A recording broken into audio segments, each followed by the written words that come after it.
क्या कंडीशन होती है।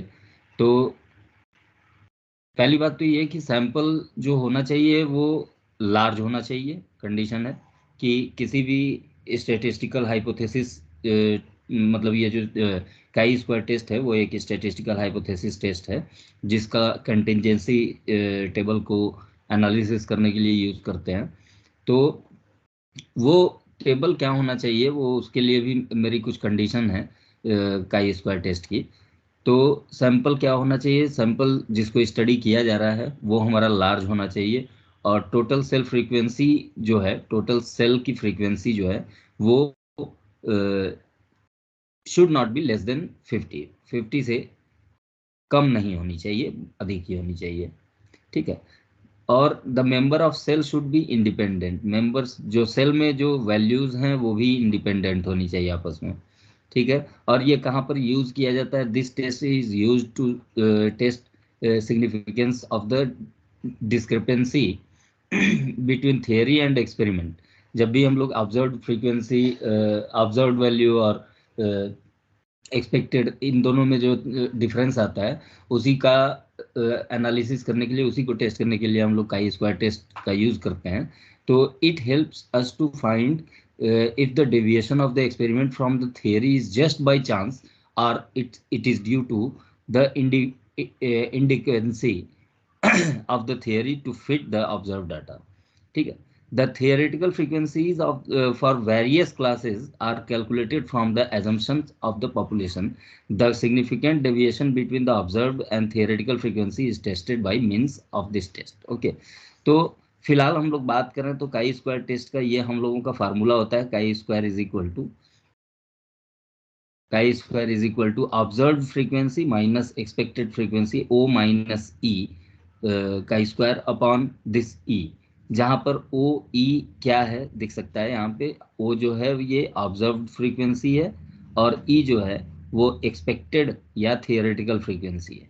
ठीक है। और इनका जब सम लेते हैं तो टोटल ऑब्जर्व्ड फ्रीक्वेंसी का सम होता है, वो भी हमारा नंबर ऑफ ऑब्जर्वेशन के बराबर होता है, और टोटल एक्सपेक्टेड फ्रीक्वेंसी जो हम कैलकुलेट करेंगे उसका भी सम हमारा जो होगा वो नंबर ऑफ ऑब्जर्वेशन के बराबर ही होगा, क्योंकि ऑब्जर्व्ड फ्रीक्वेंसी के ही थ्रू हम लोग एक्सपेक्टेड फ्रीक्वेंसी कैलकुलेट कर लेते हैं। कैसे करते हैं आइए हम लोग डिस्कस करते हैं इस पर। तो पहले वर्किंग रूल क्या है इस पर, मतलब इसको काई स्क्वायर टेस्ट को करने का क्या पैटर्न है, क्या तरीका है। तो सबसे पहले हम लोग कैलकुलेट करेंगे एक्सपेक्टेड फ्रीक्वेंसी। ठीक है।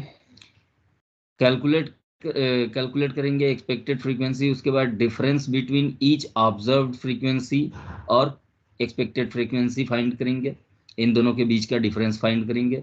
उसके नेक्स्ट स्टेप में हम लोग जो डिफरेंस फाइंड किए रहेंगे उसका स्क्वायर लेंगे।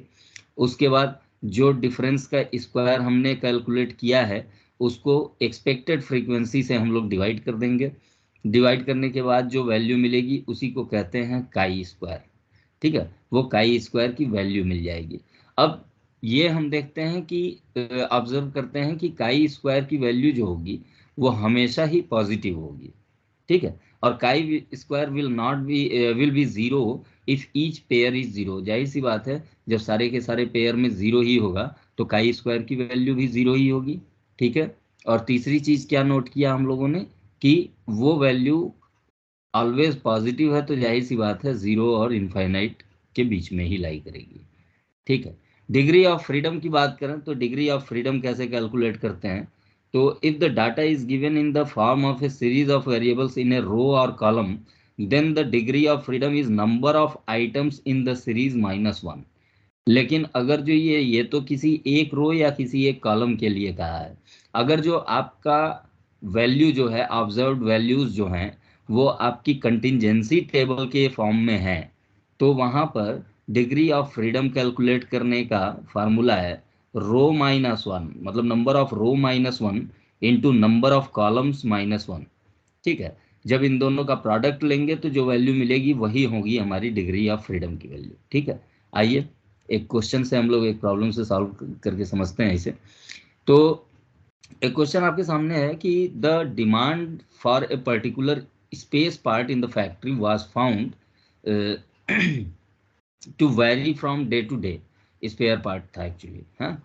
तो day to day in is same in a sample study, तो the find the following information was obtained, ये इंफॉर्मेशन हमें मिलती है क्या, कि मंडे को हमारा जो पार्ट्स का डिमांडेड है, जो स्पेयर पार्ट का डिमांड है, स्पेयर है, ठीक है, स्पेयर। तो मंडे को जो स्पेयर पार्ट का डिमांड है वो 1124 है, ट्यूसडे को 1125 हो जाता है, वेडनेसडे को 1110 होता है, थर्सडे को 1120, फ्राइडे को 1125, सैटरडे को 1116, ठीक है। तो अब यहाँ पर क्या करना है, use chi square test the hypothesis that number of parts demanded does not depend on the day of the week at 5% level of significance. क्या करना है, हम लोगों को काई स्क्वायर टेस्ट करना है इस हाइपोथेसिस के लिए कि number of parts demanded does not depend on the day, मतलब नंबर ऑफ पार्ट्स जो है वो ये जो अलग अलग दिन पे अलग अलग नंबर ऑफ पार्ट्स की डिमांड हो रही है, वो उस पर 5% लेवल ऑफ सिग्निफिकेंस पर डिपेंड नहीं करता है। तो आइए चलिए इसको हम लोग सॉल्व करते हैं। कैसे सॉल्व करेंगे, एच नॉट, जिससे हम डिनोट करते हैं नल हाइपोथेसिस को। और नल हाइपोथेसिस क्या कहते हैं कि हमारा जो ऑब्जर्व्ड है और एक्सपेक्टेड है उसमें हमारा डिफरेंस जो है वो कैलकुलेट करते हैं। अगर जो डिफरेंस हमारा कुछ वेरी करता है तो the demand is uniformly distributed over the week.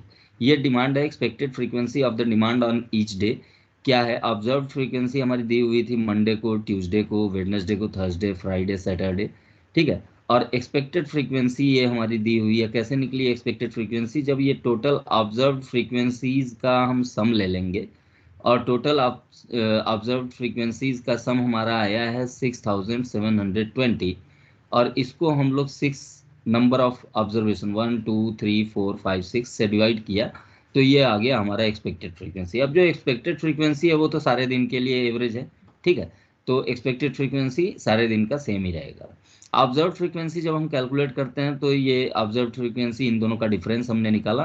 तो उसी तरह से मंडे के लिए Tuesday Wednesday Thursday Friday Saturday सबके लिए हम लोगों ने डिफरेंस निकाल लिया। डिफरेंस निकालने के बाद जो हम लोगों का वर्किंग रूल था, जिसमें वर्किंग रूल में हम लोग पढ़े थे कि इसका स्क्वायर ले लेते हैं, सारे का स्क्वायर जो है करस्पॉन्डिंग ले लिया गया, और उसके बाद जो आया उसको हम लोग एक्सपेक्टेड फ्रीक्वेंसी, ये 1120 सेम है, उससे हम लोग डिवाइड कर दिए, सारे को डिवाइड करने के बाद ये मिला, ठीक है। फाइनली इनका सम लेने पे हम लोगों को जो वैल्यू मिल रही है वो वैल्यू मिल जा रही है, जस्ट मिनट,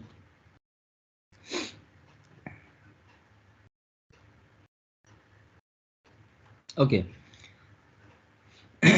हाँ, तो मैं ये कह रहा था कि इनका सम लेने पे वैल्यू हम लोगों को ये मिल गई, ठीक है। आइए अब उसके बाद लेवल ऑफ सिग्निफिकेंस की बात करें तो यहाँ पर 5% लेवल ऑफ सिग्निफिकेंस पर हम लोगों को ऑब्जर्व करना था, वो टेस्ट करना था, ठीक है। तो 5% लेवल ऑफ सिग्निफिकेंस मतलब 5% की वैल्यू हम लोग देख लें तो जस्ट वेट, हाँ, 5% लेवल मतलब 5% की वैल्यू हमारी हो गई 0.05, और ये 0.05 पर क्रिटिकल वैल्यू हम लोग देख लेते हैं क्या है। तो क्रिटिकल वैल्यू क्या है, डिग्री ऑफ फ्रीडम पहले कैलकुलेट कर लें। तो table value chi square at 0.05 level of significance for degree of freedom -6 - 1 number of columns, यहाँ अभी आप लोगों ने पढ़ा था number of row -1 into number of column -1, ये डिग्री ऑफ फ्रीडम आपको दे देगा। तो नंबर ऑफ रो आपका जो है 6 था, नंबर ऑफ रो आपका 6 था, और उसमें से 1 माइनस किया, नंबर ऑफ कॉलम्स जो थे 2 थे। कौन कौन से, ऑब्जर्व फ्रीक्वेंसी के और एक्सपेक्टेड फ्रीक्वेंसी के 2 कॉलम्स थे। तो number of row -1 into number of column -1, 5 into 1, this is 5 degree of freedom. अब ये वैल्यू 5 डिग्री ऑफ फ्रीडम पर 0.05 लेवल सिग्निफिकेंस पर हम लोगों की वैल्यू जो आ रही है टेबल वैल्यू, वो 11.07, ये कहाँ से आई एक्चुअली। ये जनरली आप लोगों को क्वेश्चन के साथ मेंशन किया रहता है, लेकिन जैसे यहाँ पर मेंशन नहीं दिखाई दे रहा है तो यहाँ पर टेबल आपको प्रोवाइड कर रहा हूँ कि ये 5 डिग्री ऑफ फ्रीडम पर 0.05 लेवल 0.05 लेवल ऑफ सिग्निफिकेंस पर आपका वैल्यू 11.07 दिख रहा है, ठीक है। तो ये 11.07 आपने यूज किया, ठीक है। अब उसके बाद डिसीजन लेना है। तो since the calculated value chi square की वैल्यू जो कैलकुलेट की गई थी वो कैलकुलेट की गई थी 0.1625, और ये less than table value of काई square at the level of significance 0.05 for degree of freedom 5 11.07। तो जाहिर सी बात है ये 0.1625 11.07 से कम है। और जब भी ऐसा होता है कि काई स्क्वायर की वैल्यू हमारा डिग्री ऑफ फ्रीडम के लेवल ऑफ सिग्निफिकेंस वैल्यू से, टेबल वैल्यू से कम होता है अगर जो, तो वहां पर हम कहते हैं नल हाइपोथेसिस इज एक्सेप्टेड। वहां पर नल हाइपोथेसिस एक्सेप्ट कर लिया जाता है, ठीक है। मतलब demand for each part is equally probable, ठीक है। मतलब जो सारे पार्ट का डिमांड था वो इक्वल प्रोबेबिलिटी के साथ होता है। लेकिन अगर